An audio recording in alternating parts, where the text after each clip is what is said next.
अस्सलामुअलैकुम। हाँ जी यूट्यूब वाले भराओ क्या हाल चाल है। उम्मीद है सारे भरा ठीक हो सन। सारे भरावां ने शौक भी अच्छा जा रहा सी। मैं क्या भरावां की अपडेट दी जाए जनाब। ए जनाब जाल खला किता सही है। ए पहली फ्रेम है। उपर वाले पीस हुण नवे पैन लगे क्योंकि ज़ाहिर है हाइट असी खुडिया नहीं उच्ची की है। तो ये पुराना जाल नहीं फ्रेम सी पहली फ्रंट वाली।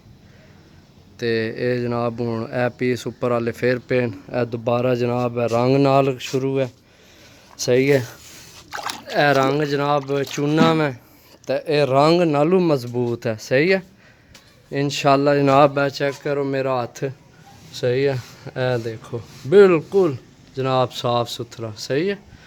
उसकी वजह है कि जनाब सब तो पहले असी पानी पाया पानी एक गुत्थी जनाब निमक नहीं पाई है। निमक पा के ते नाल 1 किलो जनाब गिलू पाया। ए सिंगल मारिया मोटा मोटा। मैं चलो थोड़ा बहुता जेड़ा लगना है ये दीवारां खुश्क नहीं हुई सही है। तो ये जनाब चूना रंग नालू भी मजबूत बनया सही है।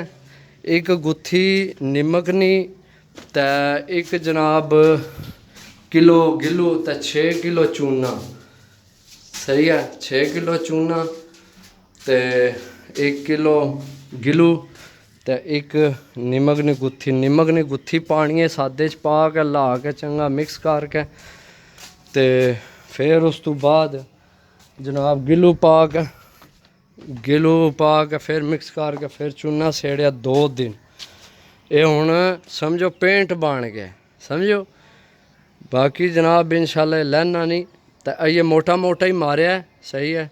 दीवारां ये सही खुश्क नहीं हुई क्योंकि प्लस्तर हो तो तार पानी शानी लाने रहे तार तो मोटा मोटा ही मारिया। तो इंशाल्लाह सफाई विच डबल कोट मारसा।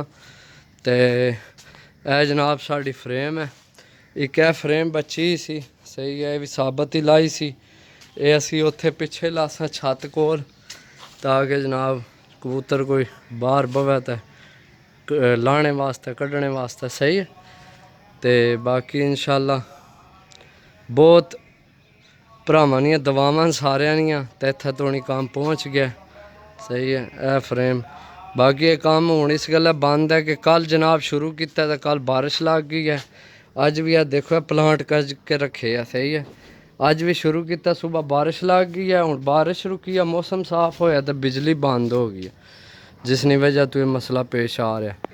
बाकी जनाब अगर चूना तुसी मारो इस तरीके नाल कि पहला जनाब सेड़ो निमक फिर गिलू चंगा जा मिक्स करके फिर चूना भी सट्टो तो नील सट लो थोड़ा तो इंशाल्लाह जनाब तुहानू पेंट करने की जरूरत नहीं पैन ली रंग नहीं लैन लिया दीवारां तो।